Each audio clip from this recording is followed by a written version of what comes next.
Sabe de uma coisa, Max Wilson? Eu quero saber o que vai acontecer com a Ferrari. Não é possível que passa ano, vem ano, não vai continuar do mesmo jeito. O Binotto saiu, fião. E deve estar rindo hora dessas, né? Ai. Não, o Binotto saiu. Mas realmente, assim, a Ferrari, essa situação que a gente falou agora há pouco, né? Antes de começar a temporada já teve que trocar ali a bateria, né? A central eletrônica realmente é uma coisa complicada. Não é a maneira melhor de se começar a temporada. E além disso, né? A Ferrari teve um outro problema ainda mais grave, que é o Leclerc não ter terminado a prova quando ele estava lá com a terceira colocação, podemos dizer assim, garantida, seriam pontos importantes para uma primeira etapa. E a gente vê aqui na imagem da tela o Leclerc já descendo do carro, realmente um momento muito difícil para um piloto de qualquer, né, equipe, mas principalmente um piloto que está numa das grandes equipes e está na maior equipe da história da Fórmula 1. A equipe essa que não ganha um título desde 2007. Em 2019, quando o Leclerc entrou nessa equipe, ele realmente se demonstrou um piloto muito competente e de lá para cá, entre altos e baixos, e vem ali tendo momentos distintos, mas mais uma vez esse final de semana a Ferrari acabou deixando o Leclerc na mão, só que diferentemente, eu acho, né, a gente não tem as informações, como a gente gosta de falar, nós não estávamos lá. Você estava lá? Não, graças a Deus não, mas eu acho que o problema do Leclerc nesse final de semana não tem a ver com, como por exemplo, os problemas que a Ferrari teve ano passado de quebra de motor. Aqui parece mais aquela mangueirinha. Parece alguma coisa eletrônica. No primeiro momento falaram que era uma falha elétrica. E se esse é o problema, se foi o problema, por exemplo, uma falha elétrica, isso é muito mais simples de resolver. O complicado é o que aconteceu no passado com a Ferrari, quando estava lá, explodiu o motor, pegava fogo, saía um pedaço de motor, caía no chão. Isso realmente é um problema sério. Se foi um problema eletrônico ou um problema elétrico, isso realmente é uma coisa muito mais simples de ser resolvida. Você consegue resolver isso sem perder potência, por exemplo, dos motores no caso da Ferrari. Então eu espero que seja realmente um problema simples de ser resolvido, o que o Leclerc teve nesse final de semana. Aqui o pessoal colocando que o Binotto tá rindo agora numa hora dessa, falando, a culpa era minha, né? Risadas malignas aqui. O José colocou, teve uma coisa que deu certo, o pit stop, realmente o pit stop A estratégia, né? A estratégia da Ferrari realmente foi muito boa, né? Essa estratégia no caso do Leclerc. Qual que foi a estratégia que foi diferente do padrão e funcionou? O Leclerc no Q3, ele em vez de utilizar 2 jogos de composto macio, ele preferiu economizar um jogo de macio para ter esse jogo, para largar com esse jogo de pneu macio 0, enquanto todos seus rivais ali próximos a ele iriam largar com composto usado. A consequência disso na classificação foi, Leclerc classificou em terceiro, e tinha condições de lutar pela pole position, porém no primeiro stint ele tinha um pneu em melhores condições do que seus rivais ali, principalmente os 2 carros da Red Bull. E isso eu acho que demonstra 2 coisas. Primeiro, o departamento de estratégia da Ferrari já deu uma demonstração que está mais eficiente do que a do ano passado. Isso é o lado bom.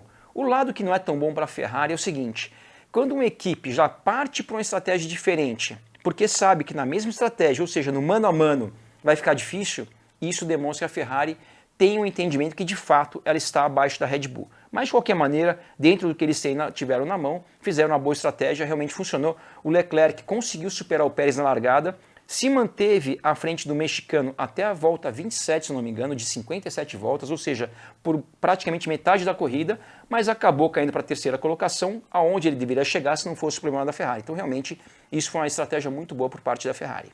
Lembrando que não tem, até estava conversando antes, né? Às vezes fica um pouco confusa sobre essas regras que vão mudando de um ano para outro. Tem uma regra para ser implementada ainda sobre a questão da utilização dos pneus durante a classificação. Né? Então, eles querem determinar, você tem que ir com o pneu X no Q1, né? X no Q2 e X no Q3. Você sabe qual que é a ordem dos pneus? Sim, sim. A regra, quando ela for implementada, que deve ser em algum momento esse ano, em algumas provas esse ano, vai ser da seguinte maneira. No Q1, todos os pilotos têm que utilizar um composto duro. No Q2, o composto médio e no Q3, o composto macio. Para quem não está muito familiarizado com as regras atuais, ou até então, você pode usar o composto que você quiser no momento que você quiser. Hoje é assim. Em algumas provas desse ano, a gente não sabe quais vão ser as provas ainda, acho que a primeira talvez seja Barcelona, né? Eu acho que sim. Que vai ser a 5ª etapa, se não me engano, a 5ª ou 6ª etapa. Já vai ser esse formato. E esse formato, né, a Liberty, como vem mudando algumas regras da Fórmula 1 e vem acertando muitas vezes, a gente vai ter que ver o que acontece, mas alguns pilotos já falaram a seguinte coisa, olha, eu acho que do jeito que está bom. Tanto é que a gente vai falar sobre isso daqui a pouquinho, a proximidade do primeiro para o último nesse Grande Prêmio do Bahrein realmente foi uma coisa impressionante, mas vamos ver o que vai acontecer quando essa regra realmente for implementada.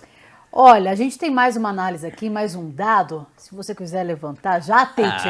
Brinquedo novo. Deixa eu lembrar uma coisa, viu? O Alonso falou, isso na pré-temporada, nosso carro está melhor do que o da Ferrari. Só foi uma demonstração que aconteceu nessa primeira prova, né? Ele só não complementou que foi melhor está melhor do que a da Ferrari e da Mercedes também, né? Mas vamos falar primeiro do carro da Ferrari. Coraçãozinho do seu Calico não vai aguentar. Porque seu Calico que já zerou no palpitômetro, agora a gente está dando essas cutucadas. Ano passado ele só torce para Mercedes. Não, agora eu vou torcer para Ferrari.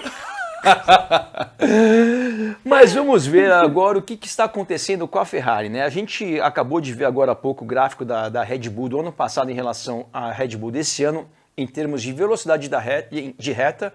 Agora a gente vai ver um gráfico, o mesmo gráfico, só que dos carros da Ferrari do ano passado em relação aos carros desse ano no quesito velocidade de reta. Vou pegar aqui a primeira e a última reta. A gente vê que a Ferrari desse ano, ela foi 7 km mais rápida do que a Ferrari do ano passado na reta do box. E na reta aqui, antes da última curva, ela foi 9 km mais rápida do que o carro do ano passado. Um carro para ganhar, vamos arredondar, quase 10 km na velocidade de reta de um ano para o outro, você pode conseguir isso de duas maneiras. Com potência, né, velocidade de reta, a potência é muito importante. E uma outra coisa que tem um reflexo muito grande na velocidade de reta é a questão da pressão aerodinâmica barra o arrasto aerodinâmico que os carros geram. E a gente viu que a Ferrari ganhou tanta velocidade de reta, porém isso afeta a velocidade de curva e também afeta muito a questão do consumo de pneus.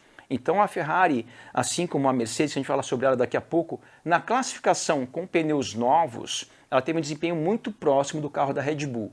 Ao longo da prova, os carros vão dando várias voltas na sequência, o consumo de pneus do carro da Ferrari, na minha visão, principalmente pelo fato de ter menos arrasto aerodinâmico, consequentemente menos pressão aerodinâmica, foi muito bom nas retas, não foi tão bom nas curvas e afetou muito a questão do desgaste de pneus. Então, realmente, eu acho que esse gráfico aqui demonstra que a Ferrari foi por um conceito de ter menos arrasto para tentar diminuir a diferença da velocidade da reta entre ela e a Red Bull, que era muito pronunciada no ano passado. Esse ano estão muito próximas, na verdade a Ferrari foi a equipe mais rápida de velocidade de reta, coisa que não acontecia nunca no ano passado, só que está pagando o preço de ter um prejuízo no consumo de pneus.